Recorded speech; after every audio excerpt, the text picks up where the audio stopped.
Hoje é uma lenda de verdade. Para mim, para a minha geração, sinceramente, Virna Dias é uma lenda. Ela foi uma jogadora de vôlei, a meu ver, excepcional. Que uma das perguntas que vou fazer para ela é por que parou tão cedo. Mas porque ela tinha mais para dar mais e ganhar mais. Mas posso estar errado e ela vai me corrigir seguramente, mas ela é a atleta de Rio Grande do Norte, a meu ver, mais consagrada. Prazer de estar com você. Meu querido, que honra estar aqui nessa casa que tanto apoiou o esporte, né?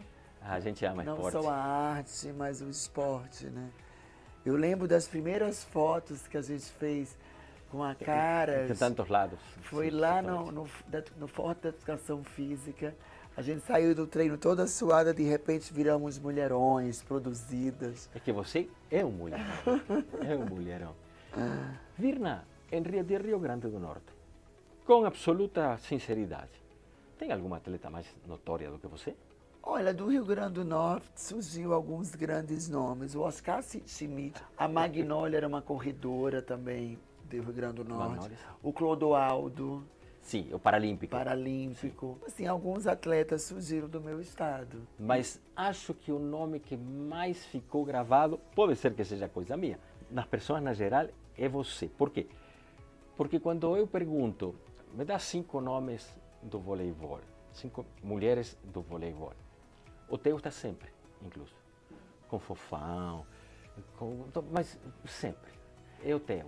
Eu acho que aquela nossa geração de 1996, a Olimpíada de Atlanta, que a gente teve aquelas rivalidades com as cubanas, marcou muito, né? Porque aquela geração nós fomos as primeiras mulheres, a história do esporte coletivo, a ganhar uma medalha olímpica. Exatamente. Não, e jogar contra uma equipe que era bicampeã olímpica, né? Que foi uma referência no mundo no voleibol.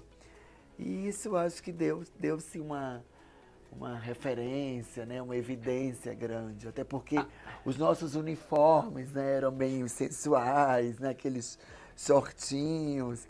E a brasileira era mais ousada, né? Então, eu acho que chamou um pouco a atenção. Houve um pouco de injustiça com essa geração que não foi, por exemplo, ouro olímpico? Por mais que tenha ganho os ouros do Grand Prix, etc. Não, na verdade, eu não acho um pouco injustiça. A gente veio numa geração que Cuba era muito forte. Né? Cuba era uma equipe imbatível. Cuba era campeã olímpica. E aí a gente começou a perder muito para Cuba. Aí o Bernardinho, junto com o Zé Inácio, que era o preparador físico na época, começou a marcar uns intercâmbios lá em Cuba, para a gente entender o que elas faziam de diferente, que elas eram tão boas. E descobrimos que além da força física, né, do porte que elas tinham, eram mulheres, a própria fibra, né, da negra, ela é mais resistente, ela é mais forte, né? Mas elas faziam uma parte física muito diferente da gente. A gente fazia aqueles elastiquinhos, aqueles pezinhos halteres, e elas faziam levantamento olímpico, elas pegavam peso mesmo, barra.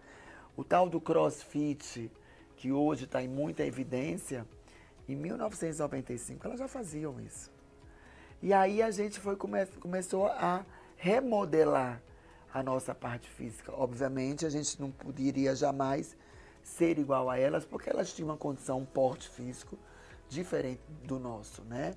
Mas a gente copiou algumas coisas. Então eu falo que o Brasil aprendeu a ganhar de Cuba perdendo inúmeras vezes para Cuba.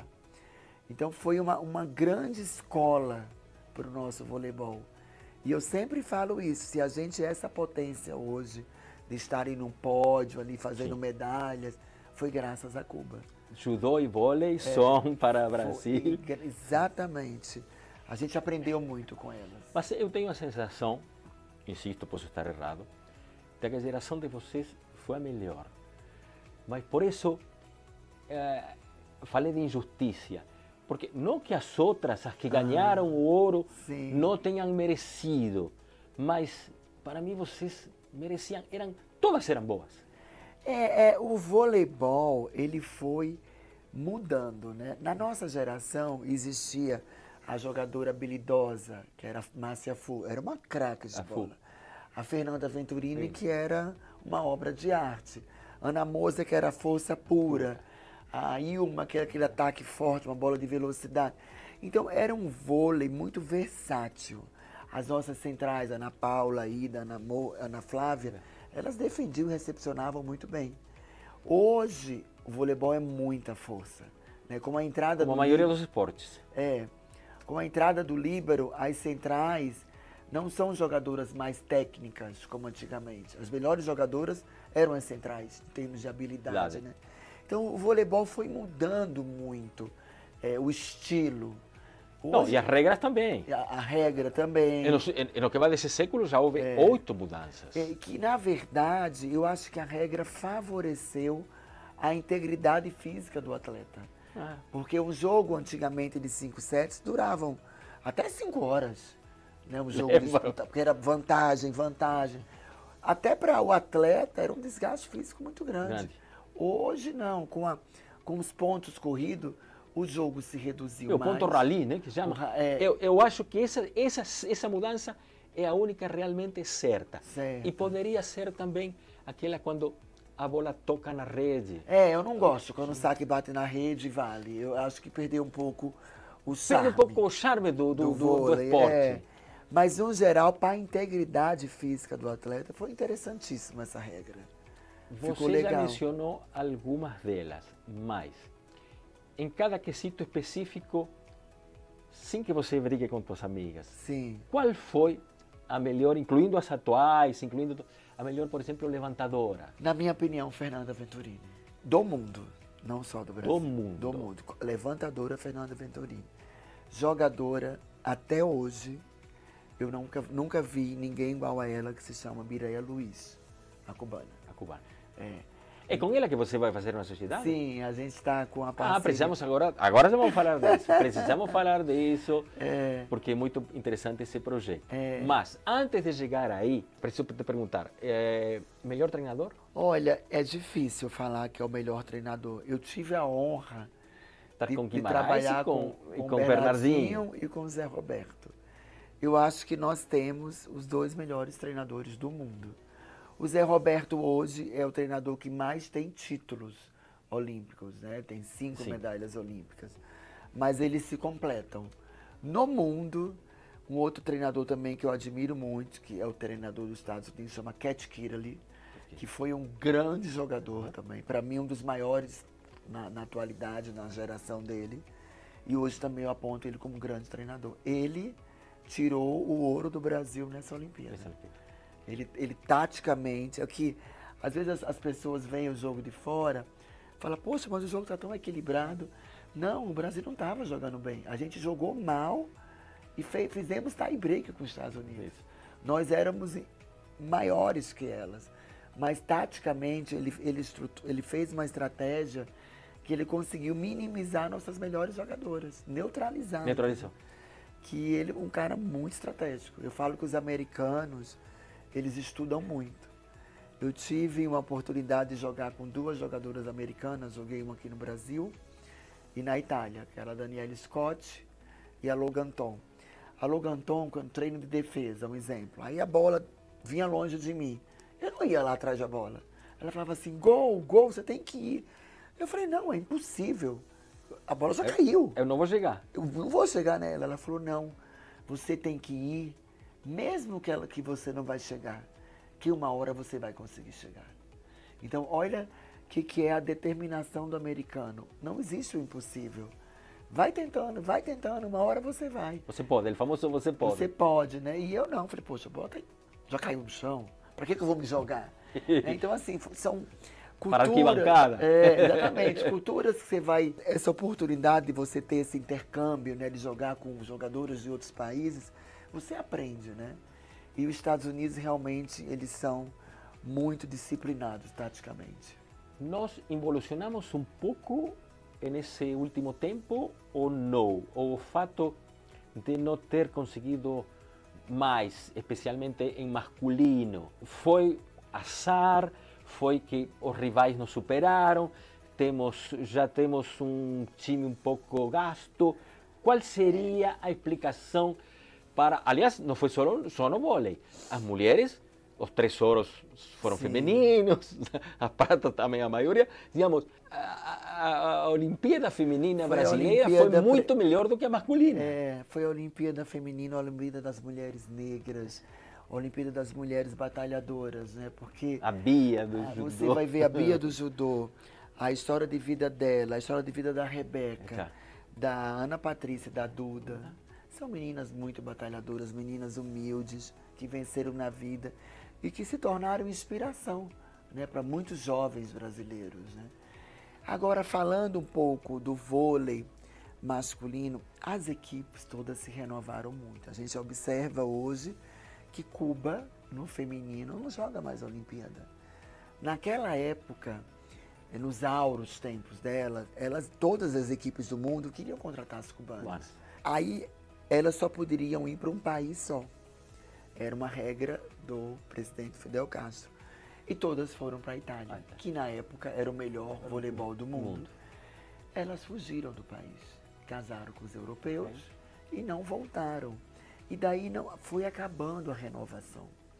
O masculino ainda tem uma força grande, mas o feminino...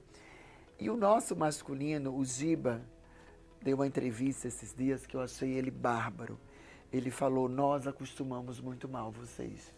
Aquela geração deles era muito boa. Muito. Era de talentos, de raça, de... Como a de vocês, como a nossa de 1996. E foram existindo as renovações de todos os países. E lá fora, a gente vê uma Polônia, a gente vê uma Itália, a gente vê um time dos Estados Unidos muito forte. E a nossa geração não conseguiu se manter ali no pódio. Porque Mas há material para renovar ou não? Sim, eu acho que tem material, sim. Porque treinadores a gente tem, né? A gente tem o Bernardinho, que é fenomenal. Mas precisa de um ciclo, de um período. A gente vai ainda sofrer um pouco para conseguir voltar a ser o melhor do mundo no vôlei masculino. O Brasil hoje, esse ano a gente teve a pior atuação na Olimpíada, né? Sim. Mas mesmo a gente não tendo o melhor repertório ali, né, de jogo, eu achei que a gente fosse beliscar uma medalha. Ouro eu achava impossível, mas um bronze ali eu achei que a gente poderia ir um pouquinho mais longe. Mas assim, hoje o voleibol é muito força. Aliás, você viu de perto, você esteve em Paris. Não, o Brasil e Polônia, tie-break 13-13. O cara foi pro saque, ele deu 2 bombas na velocidade de 200 km a bola. É uma potência sobrenatural. Mudou muito o voleibol. E a gente perdeu de 15-13. Um jogo que eu achei que a gente fosse ganhar. Então, assim, precisa desse tempo de renovação. E eu acho também que aqui no Brasil, a gente precisa incentivar mais a prática esportiva. Nas escolas, seja municipal, seja estadual, seja particular. Eu acho que as crianças hoje, esse mundo virtual, não é saudável. O esporte transforma, o esporte educa, o esporte disciplina. Eu acho que até na própria escola tem que ser uma matéria, tem que ter nota, praticar esporte. Porque vai criando um gosto nos jovens, entendeu?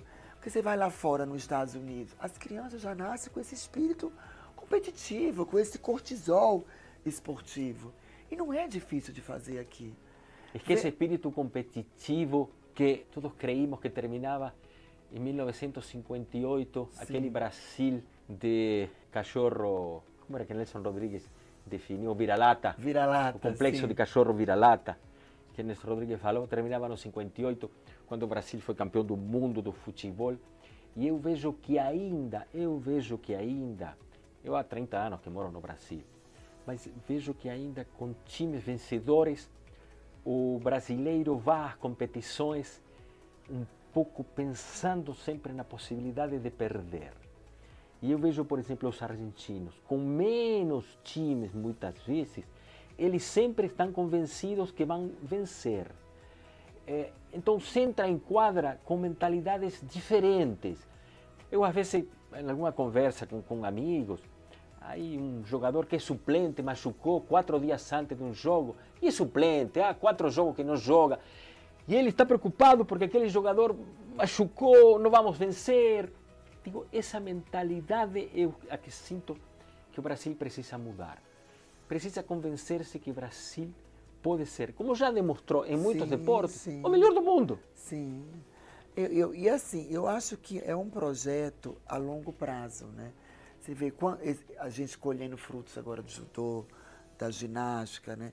Mas quantos anos se demorou para construir um projeto desse? Não é do dia para o noite. Claro que não. Quantas crianças, jovens, têm adormecidos nesse país, talentos, claro, que não têm oportunidade? Claro, mas o Brasil está investindo muito. Então, alguma coisa está passando. Porque eu, sinceramente, achava que iríamos ultrapassar nessas Olimpíadas as 25 medalhas. Se 21 foram em Tóquio... Eu acreditava em 25. Eu também. Meu piso era 25. E fizemos 20, das quais só 3 ouros, 4 a menos que em Tóquio. Mas eu vou te contar, ganhar uma medalha olímpica são para poucos. Eu sei. Eu falo assim porque eu tive 2 oportunidades na minha vida. A minha primeira Olimpíada em Atlanta, que para a gente aquele bronze valeu ouro, porque nós sabíamos da dificuldade de ganhar de Cuba, mas a minha última Olimpíada de Atenas, quando nós perdemos para a Rússia, de 24 a 19, aquilo ali eu falei, meu Deus, como o emocional faz a diferença. Porque preparados, todos estão. Estamos. Todos se preparam da melhor. E o Bernardinho falava uma frase que eu sempre levo na minha vida. A gente até pode perder uma partida, mas a gente tem que chegar no jogo com a convicção que a gente se preparou, que a gente fez o nosso melhor. E assim, eu vejo que muitas das vezes, não só no Brasil, eu vi muitos atletas favoritos a ouro que tropeçaram. Porque aqui, às vezes, é uma cobrança, é um peso que carrega desnecessário. Eu sei, claro. Você está ali, você tem que se divertir, você tem que fazer o seu melhor. Mas existe essa cobrança. Esse mundo virtual, às vezes, atrapalha muito. Mas esse mundo virtual atrapalha os meninos de todos lá. De todos os jeitos. De todos os mundos. Os asiáticos, os europeus, os americanos. Porque toda a meninada está com isso. Mas esse fogo interior que algumas pessoas têm, que às vezes se multiplica por muitos em alguns países e por poucos em outros, às vezes falta em nós, que este é um país com tanto talento, talento natural, como na música, são talentos, o brasileiro nasce com isso, mas depois às vezes entrega nos últimos 5 minutos. Às vezes não é o fato de entregar, assim, eu acompanhei muito o processo do Comitê Olímpico Brasileiro com todos os atletas, desde a pandemia, né, quando eles foram impossibilidade de jogar a Olimpíada, atrasou 1 ano. Eu fui até para Rio Maior, em Portugal, fazer algumas palestras. Agora, antes da Olimpíada, eu bati um papo com as meninas do vôlei que ganharam a medalha de bronze. Eu falei, vocês chegaram no melhor momento da sua vida. São 4 anos que passam um filme na cabeça de vocês. Lembra de todas as dificuldades que vocês passaram, de lesão, de ausência de família, às vezes de não estar numa condição física boa. E a vida de um atleta é uma eterna superação. Coloca tudo isso numa caixinha e fala assim, eu sou foda, agora chegou minha hora. E eu vou falar, o vôlei feminino, eu falo, esse bronze tem sabor de ouro. Porque quem ganhou aquela partida foi o técnico, o Cat Killer ali, do Brasil, porque nós éramos melhores. Mas assim, tá ótimo, ganhar uma medalha tá maravilhoso. Não, sim. Né? Claro. E eu assim, acompanhei de perto muitos atletas. Eu tive a oportunidade de ser convidada pelo Comitê Olímpico Brasileiro, de ser embaixadora. Eu estava junto com o Vanderlei Cordeiro, um maratonista, um cara incrível, assim, que eu aprendi muito com ele. Uma pessoa de uma humildade daquele cara, eu perguntava assim, eu chamava ele Chaveirinho, porque era eu e ele, né? Sim. Aí andava vindo, aí o Chaveirinho. Eu falava assim, Vanderlei, se aquele padre não tivesse lhe empurrado, você ganharia? Lá na Grécia. Ele, eu não sei. Assim, a humildade. Eu estava em primeiro, mas podia ser que eu tivesse tido uma cãibra. Então, assim, eu Ele ganhava. consegui ter a força de conquistar uma medalha. Porque eu falei, poxa, eu lutei tanto. Então é esse espírito, né, que os atletas... E uma coisa muito interessante que eu vivenciei lá na Olimpíada, que eu até parabenizei o Kobe, eles fizeram um projeto de futuros atletas. Então levaram 8 atletas, na verdade não, foram 12. 6 na primeira semana, 6 na segunda. Eu acompanhei a segunda semana. Os promissores, né? A substituta da Bia, a Júlia Kudes, que era a titular da seleção, que rompeu os ligamentos do joelho. Para eles sentiram de perto o que é um clima olímpico. E a gente teve alguns papos com eles, eu contei um pouco das minhas experiências olímpicas, e você via os olhos desses jovens brilhando, tipo assim, meu Deus, eu falei, olha que oportunidade vocês estão tendo de vivenciar um ciclo que não é o seu ainda. Acho que é a primeira vez que você faz primeira isso. Primeira vez. Sim. Um projeto muito legal. Então eles foram em vários esportes, eu acompanhei eles, e é muito bacana, porque... E uma outra coisa assim também que me encantou lá nesse projeto olímpico, eles tinham um chateau. O chateau era um castelo do lado da Vila Olímpica, que os atletas poderiam encontrar os familiares, porque os familiares não têm acesso à Vila Olímpica. Porque na minha época, acabava o jogo, a gente ia para o mudou tudo. Para a rua, né? Ficava ali embaixo do sol com meu filho pequenininho, brincando um pouquinho com ele. Então, os atletas iam para a vila, tinha comida brasileira. Então, eles praticamente não almoçavam na vila. Não, eu sei. Tinha um chefe de cozinha com comida, arroz, feijão, que isso faz a diferença. Eu falei, gente, olha como evoluiu uma psicóloga. Por essa evolução, eu achava nas 25 medalhas. Que, de todos modos, às vezes, uma medalha por um nariz, por um peito, por um detalhe. Um detalhe. Não, verdade. Exatamente. Mas, assim, eu fiquei encantada com esse projeto, porque... as coisas se renovaram. E se esse jovem tiver essa consciência que o quanto que isso faz a diferença num resultado, é muito grande. Mas eu adorei escutar que você, mais humilde que o próprio Vanderlei, fala que aprendeu muito com ele, porque eu escutei já pessoas que assistiram a tuas palestras e me falam que você revigoriza eles, que aprendem com você. Você está dando muita palestra? Sim, eu faço bastante palestras motivacionais, adoro. Porque eu adoro falar em público. E eu acho que o mundo esportivo tem muita identidade com o mundo corporativo. Muito. Né? E então eu conto as minhas dificuldades, eu conto o quanto que é importante o trabalho de grupo, o quanto que é importante a reinvenção. Porque o esporte é uma arte que não engana. Ou você faz, você não tem um replay. Você não repete a cena, não ficou bom, vamos repetir. Sim, não. Não existe. Não. E ao mesmo tempo, você ganhando ou perdendo, você tem muito pouco tempo da sua reinvenção. Amanhã é um novo dia. Às vezes você tem 6 horas para se reabilitar de uma derrota ou de uma vitória. E que o adversário amanhã tem uma característica muito diferente do de hoje. E o mundo corporativo está assim, né? Você está sempre tendo que se reinventar, de trabalhar em grupo, com liderança. E hoje os líderes são muito diferentes da minha geração. A gente tem que se adaptar. Eu vejo o Bernardinho. O Bernardinho, para mim, é um super líder. Ele tem um coach para ele liderar essa nova geração. Você nunca pensou em ser treinadora? Eu já pensei. Inclusive, eu tenho até Porque tem todas as condições.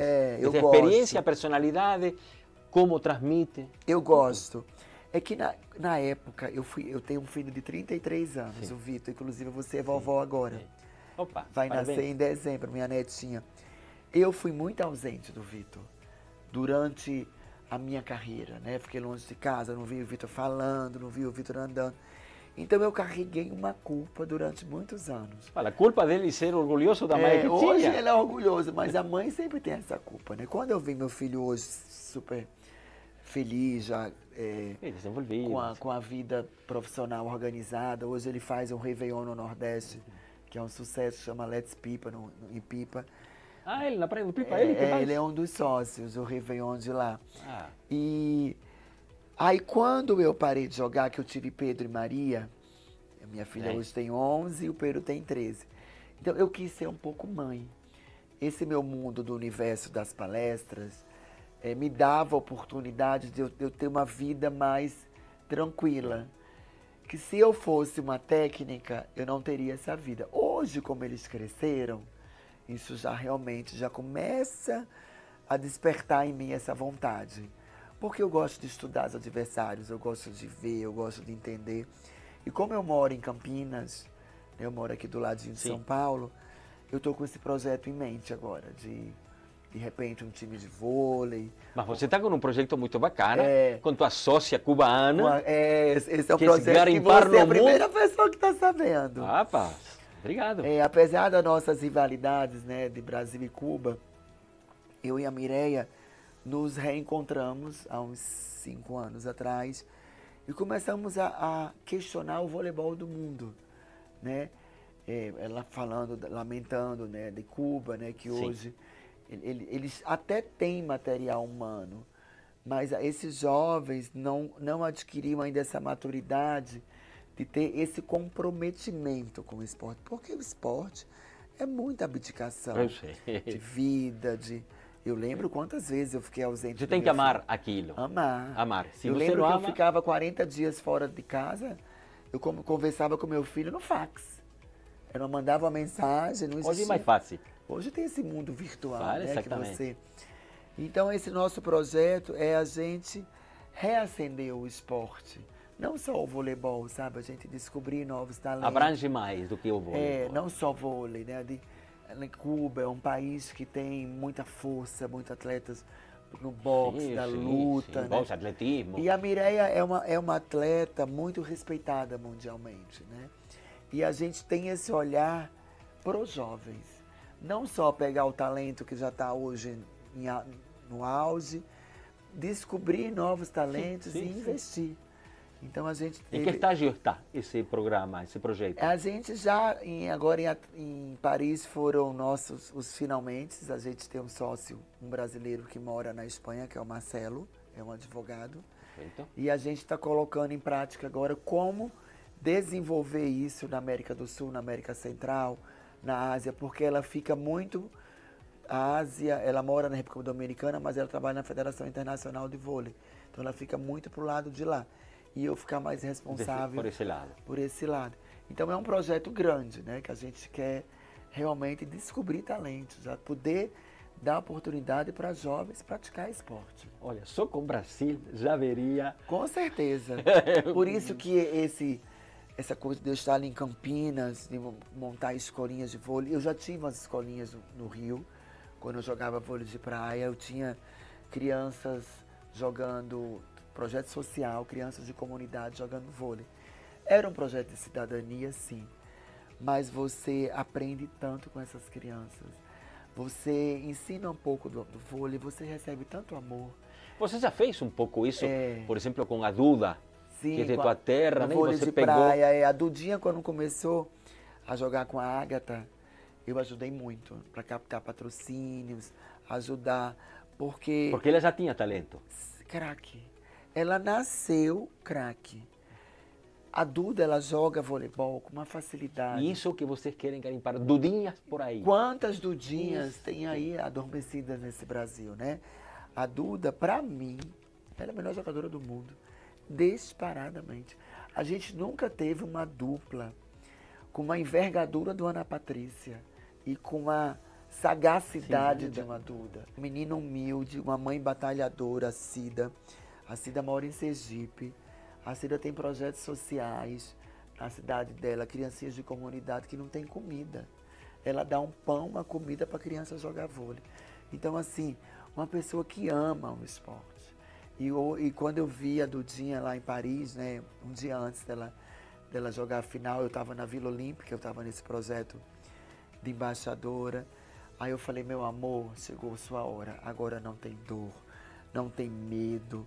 Quando você entrar na quadra, dê o seu máximo. Aí ela falou que o Brasil começou perdendo 6-0, né? E ela estava muito nervosa. Ela falou, Virna, me veio aquela sua voz. Duda, busca força, dá a volta por cima. E é exatamente isso, né? E ela se reinventou naquela partida. Ela virou a partida e virou o jogo para ela e ganhou aquele set. E assim, eu via Eu vi esse jogo. a força dentro dela, né? Aquela força da nordestina, que passou muitas dificuldades. Então, é uma menina, não só ela, Ana Patrícia, como a Bia do judô. E eu falei para ela, quando eu cruzei a Bia, eu falei, olha, eu não te conhecia, mas você é fodinha. Foda é sua mãe. Que a gente sempre tem que ser grato a pai e mãe. Ah, Né? sim. Sempre, assim. Sim. Se não, Às vezes, aos avós. aos avós, Tem com muitos certeza. criados pelos avós. Como a escola da Rebeca, né? Eu tive a honra, né? Eu falo que eu fui muito privilegiada nessa Olimpíada, porque na primeira semana, como eu tenho essa veia esportiva dentro de mim, eu levei meus filhos. A Maria, que tem 11 anos, e o Pedro. A Maria joga vôlei, 1,74 m, que está até aqui nos assistindo. E o Pedro tem 1,90 m, joga futebol. Ama futebol e tênis. E aí nós fomos na ginástica. Eu falei, olha, eu quero que vocês assistam uma final de uma ginástica. Porque, assim, para mim, são uma das provas mais lindas. Ginástica, atletismo, natação. Eu sou apaixonada nesses 3 esportes. E levei eles para assistir a final da ginástica por aparelhos, que a Rebeca ganhou a prata. Sim. Eu estava simplesmente 2 cadeiras atrás dos avós da Simone Biles e do noivo. E a minha filha, muito esperta, nessa jovem, falou, mãe, eles são da família dela. Eu falei, imagina que da família vai estar aqui sentado junto com a gente. Na minha cabeça, os familiares tinham um lugar especial ali, né? E esse era um lugar especial. Pois é, aí, de repente, eu estou vendo a Simone comunicando em mímica com o noivo. A Maria mostra, mãe, olha ali. Aí fomos para a internet. Mãe, você está vendo como é o marido dela? Mas assim, do nosso lado. Na hora que aquela moça ganhou aquela medalha de ouro, aquele senhor, aquela senhora, começaram a chorar. Eu comecei a chorar junto. Já com tudo o que ganhou. Pois é, Exatamente. porque eu fui ver o documentário dela. A mãe era uma drogada. Elas moraram num orfanato. E olha aqueles avós, imagina a dor que viveu, a história, o filme que passou na vida deles, né? Aí vai no dia seguinte, a Rebeca vai lá, ganha um ouro. Uma menina guerreira, porque ela estava com peso, uma pressão. Porque a Simone Biles, eu vi, ela é um fenômeno. Não, é um fenômeno. Ela é um fenômeno. Mas a Rebeca também. E a Rebeca também. Também. E a Rebeca falou. E a Rebeca foi lá com uma pressão, uma cobrança. Mas você viu o respeito que a Simone Biles Sim. tem pela Rebeca? Na hora que acabou, ela ovacionou assim a Rebeca. Que coisa mais, né? E elas são amigas. Olha que lindo, assim. A rivalidade de um esporte gera uma amizade. Eu assisti a final da Fadinha. Eu fiquei encantada. Todas as vezes que a companheira dela, adversária dela, fazia alguma boa prova, ela ia lá bater na mão. Eu falava, meu Deus, que esporte diferente. Porque o nosso, Brasil e Cuba, eu não queria olhar na cara da mulher. Mas porque é um esporte individual. Quando terminava o jogo também? Sim. Sim. Brasil e Cuba, a gente ficou... Não se aproximavam nunca. 2 gerações sem se falar. Na Olimpíada seguinte, porque foi muitas brigas de porrada, né? Brasil chegava escoltado pela polícia e Cuba também. A gente não ficava no mesmo andar das cubanas, os refeitórios eram andares diferentes, os hotéis era uma rivalidade grande. Então, quando eu vi ali a Fadinha, eu falei, nossa, que bacana isso, né? E todas elas estavam nervosas, porque aquela final, todas erraram. E assim, coisas muito fáceis. E depois que eu fui acompanhar aqui no Brasil, que eu vi a Fadinha falando, porque lá em Japão elas não tinham torcida. Claro. E quando ela ficava ali, eu estava na primeira fileira. Ela ficava aqui, e eu falava assim, vamos, Fadinha. Eu gritando como uma torcedora. E como milhões de brasileiros estavam ali. Depois eu fiquei pensando, meu Deus, o quanto deve ter atrapalhado. Tantas vozes. Sim, sim. Aí depois eu vi a entrevista deu dela. força. Uma hora, nas penúltimas atuações dela, ela botou um fone no ouvido. A minha filha que falou, porque criança observa tudo. Eu falei, nossa, mas será que não vai atrapalhar? Eu pensei, né? Ela atravessou, foi no outro lado, conversou com uma pessoa, que depois eu soube que era o psicólogo, porque a gente está ali torcedora. Okay. Coloca aquele fone no ouvido e ela dá a volta por cima e acerta. Você isola. sozinha, né? E aí ela fala na entrevista, depois eu vi aqui no Brasil, que ela estava tão ansiosa que ela ouvia toda a torcida brasileira falando com ela. E que aquilo ali estava atrapalhando ela. Só que ela não conseguia entender. E quando ela botou aquele fone, botou aquela música que deu up nela, que ela botou no último volume, ela esqueceu ali a torcida. Eu falei, nossa vida, depois eu fiquei pensando, porque eu gritei. Porque a primeira vez na minha vida que eu fui numa Olimpíada, que eu não fui como comentarista e nem como jogadora, eu fui como torcedora. Então eu gritava, eu chamava, vamos Brasil!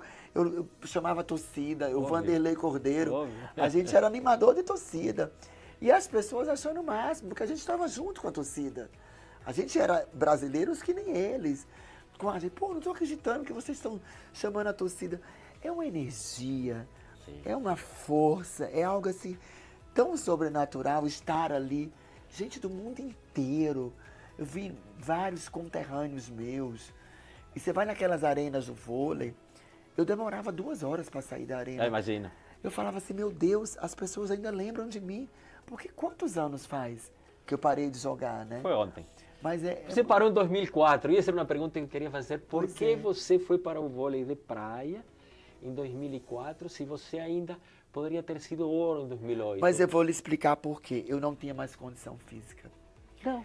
Eu já estava com artrose nos meus 2 joelhos. Mas se o vôlei de praia não te exigia?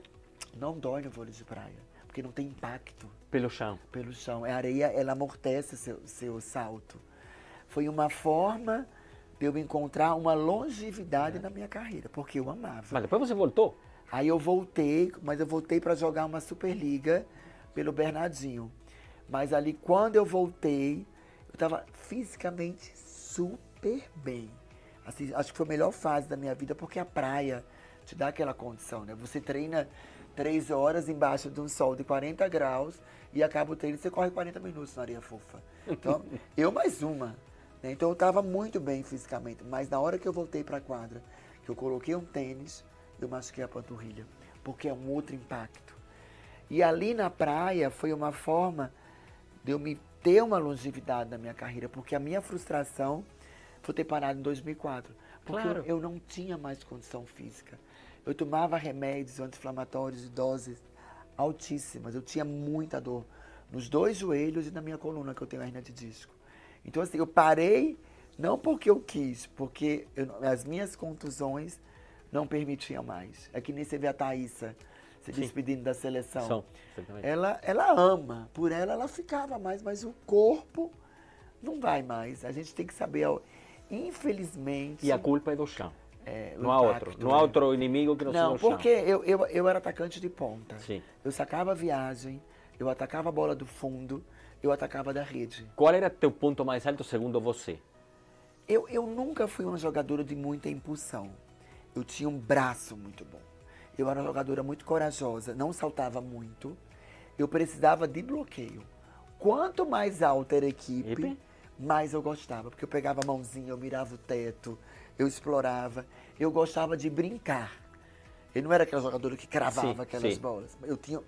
Eu falo que o meu ombro foi o meu maior amigo no voleibol, porque eu nunca tive uma lesão no ombro. E eu era uma das jogadoras que mais tinha potência no ataque. E saltava isso. Mas o meu braço era meu melhor amigo. Aí depois veio o joelho, a coluna, mas a gente ainda ia levando, né? Você recomendaria treinos na areia, no vôlei de areia, para as jogadoras do vôlei de sala ou quadra? Sim. Para não sofrer tanto, para esticar mas a eu vou carreira? te falar, antigamente na minha geração, como a regra era longa, a partida de vôlei tinha uma longevidade muito grande. dobro. O tênis não era tão apropriado. Hoje você tem um tênis apropriado. Hoje você tem uma esteira anti-impacto, que você não precisa correr na rua. Hoje o voleibol, o treinamento físico, ele é mais condicionado ali dentro de uma quadra. Antigamente nós éramos um pouco cobaias, nós corríamos pista de Cooper, nós saltávamos plinto. Hoje tem uma cama elástica. O próprio vôlei de praia, a preparação de uma atleta olímpica, no começo da preparação, começa na praia, para você ganhar um pouco de base muscular. E assim, você não salta tanto mais como antigamente. Porque o jogo demorava umas 5 horas, 3 horas e meia, uma partida. Hoje a partida no máximo é 3 horas. Então, hoje, a integridade física do atleta é melhor. Né? Então, assim, você não tem tantas lesões como na nossa geração. Virna, a lenda, mais 2 perguntas. Uma, você, quando assinou com o Flamengo para vôlei de praia, você colocou vôlei de quadra, a camisa 10. Sim, eu tenho uma história com essa camisa 10. Mas por que Zico era teu ídolo? Você jogava futebol também? Era boa em outros esportes? Que essa na realidade é a pergunta. Eu nunca fui boa em futebol, mas eu sempre fui apaixonada por futebol. Eu sou nascida em Natal. Eu tinha uma tia americana, eu era americana e meu pai abecedista. Meu pai era abecedista vascaíno. E a minha tia Elza, era americana. E eu ia muito pro Castelão assistir jogo de futebol. ABC e América. E ficava painho de um lado e eu com minha tia do outro. E a minha tia sempre falava dos ídolos do Flamengo. Que era o Zico, que era o Júnior. E eu acompanhei muito desde criança. E eu não sei, eu criei uma admiração muito grande pelo Zico. Não, claro, pelo Galinho, quem não tem admiração, né? Eu tinha 3 grandes ídolos, que eram o Galinho, a Ayrton Senna e a Isabel. E eu tive a honra, eu até me emociono porque eu tenho muita saudade dela, ela partiu muito precoce, né? Eu tive a honra de jogar com a Isabel em clubes. Eu era novinha, em Ribeirão Preto, na nossa caixa. E depois ela foi minha técnica no Flamengo. Ela que me levou para jogar no Flamengo. Aí foi quando eu já jogava com a número 10 por causa do Zico. Quando você chega em seleção brasileira, você não ganha o número que você quer. Você ganha o número que tem. A partir do momento que você vai ganhando um espacinho ali dentro, um respeito, você tem a oportunidade de escolher. E aí eu escolhi o número 10. E foi quando a Isabel foi técnica do Flamengo, me convidou para jogar no Flamengo e o Zico me entregou a camisa número 10. Claro. E aí, naquele ano, eu fiquei muito emocionada, mas a gente não ganhou porque a gente não tinha um time muito forte. O time foi feito às pressas e não tinha muito investimento. No ano seguinte, o Eurico Miranda chegou com um caminhão de dinheiro para tirar eu, a Isabel, a Fabizinha e a Leila do Flamengo. A Isabel e Fabizinha foram, montaram um super time e eu falei, não vou trair minha nação. Fiquei pela metade do salário. Minha mãe falava, minha filha, eu sei que você ama o Flamengo, mas é sua aposentadoria.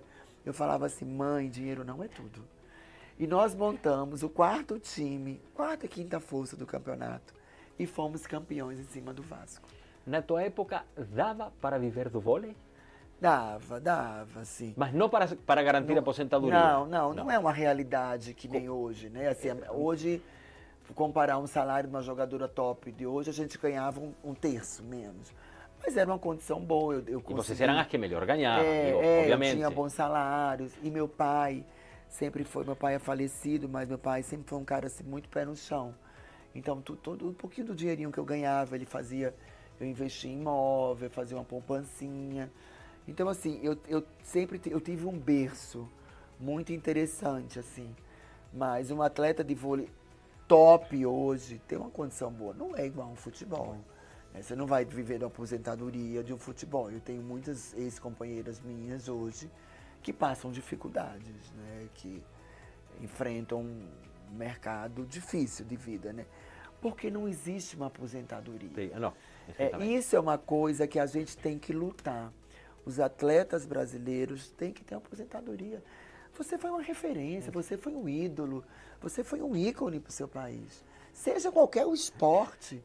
Mas hoje está incorporado na sociedade que o atleta ganha tanto dinheiro, porque uns poucos ganham muito dinheiro, que a maioria das pessoas acredita que todos os atletas ganham. Não ganham. O atleta, assim, eu falo que o esporte invejado é o futebol, né? Que tem esse apelo mundial, futebol masculino. Até que os árabes comecem a contratar jogadores de vôlei. Exatamente. Aí muda tudo. Mas os outros esportes amadores é muito difícil. Os patrocínios não alcançam. Alcança, mas alcança para você ter uma viver enquanto pratica o esporte. Exatamente, né? Uma aposentadoria tem que ter muita sabedoria. Eu fui uma jogadora que eu me reinventei. Eu sempre gostei da comunicação, sempre gostei.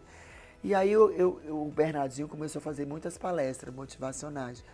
Eu comecei a me inspirar muito no Bernardinho, no Hortência, no Oscar. Falei, poxa, o que será que eles falam? Aí procurei um profissional, contratei um coach.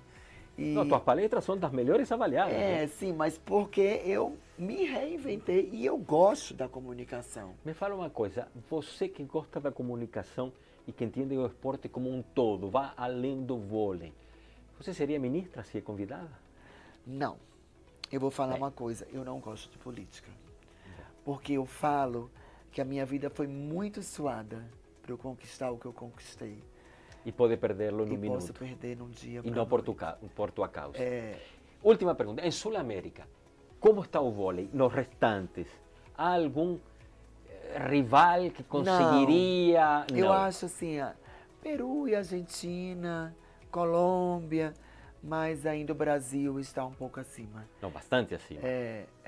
Mas dos outros, Peru continua e Peru no feminino, né, Peru? Peru já teve aquele auge, né, da Rosa Garcia, Sim, da exatamente. Gabriela, mas hoje não.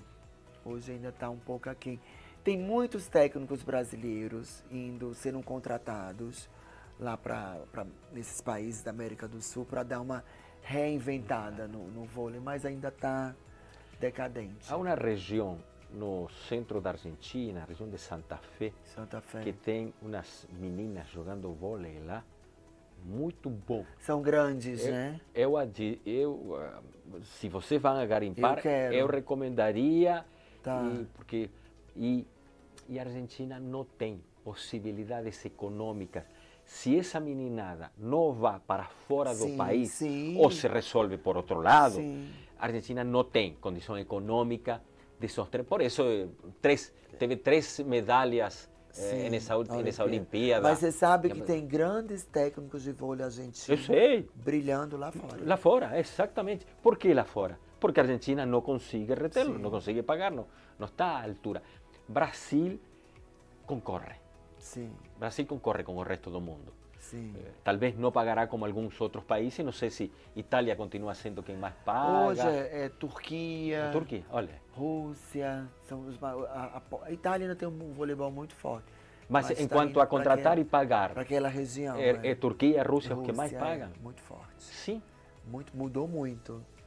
Inclusive a Natália estava lá, Ana Cristina. Mas não imaginei que seriam os que mais estão pagando, muito forte. Contratando. É incrível. Virna, muito obrigada. Te reencontrar, te escutar, te ver, linda como sempre, imagina, elegante, com tua filha maravilhosa, que assiste, que te acompanha em todos lados, já vi que foi na Olimpíada com você. Sim. Você é uma lenda e eu te agradeço infinitamente você estar aqui hoje e espero que a gente se encontre muitas vezes mais. Eu queria agradecer o apoio que vocês dão para o esporte e cada vez mais despertar nos pais, nas mães, incentivar os filhos na prática esportiva. Totalmente. Porque tem muitos pais que afasta da droga, afasta de tudo ruim. Porque eu vejo muitos pais assim, eu quero que meu filho, médicos, executivos, que tenham a minha profissão, incentive o esporte, deixe as crianças escolherem a sua profissão, né? Sim. E o esporte transforma muito. Lá em casa tem uma regra.